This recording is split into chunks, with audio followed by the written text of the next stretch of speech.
Medusa. Quoting from ancientorigins.net. Quote, in ancient Greek mythology, Medusa is the most famous of three sisters known as the Gorgons. The earliest known record about the story of Medusa and the Gorgons can be found in Hesiod's Theogony. According to this ancient author, the three sisters, Stheno, Uriel, and Medusa, were children of Phorcys and Ceto, and lived beyond famed Oceanus, at the world's edge hard by night. Of the three, only Medusa is said to be mortal, but she is also the most famous, and the myth of her demise at the hands of Perseus is often recounted. End quote. But what the average person doesn't know is why Medusa was cursed in the first place. Quoting again from ancientorigins.net. The Ovid describes Medusa as originally being a beautiful maiden.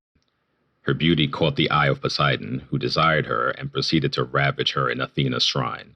When Athena discovered the sea god had ravaged Medusa in the shrine, she sought vengeance by transforming Medusa's hair into snakes, so that anyone who gazed at her directly would be turned to stone. End quote. So, essentially the word ravage is just a polite word for rape.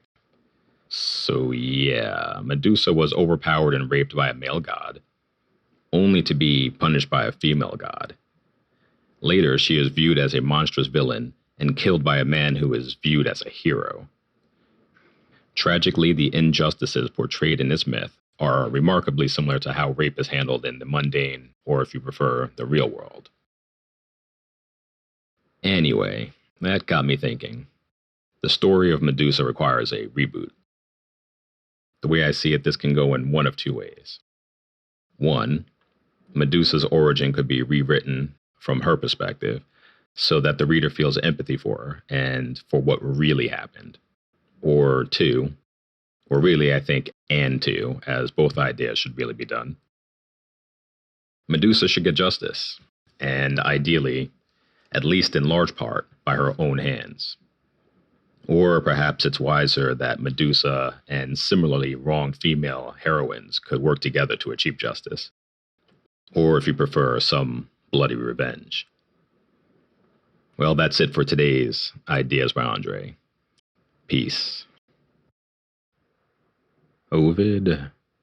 I should know this by now. It's been a minute since I've did a deep dive into Greek mythology.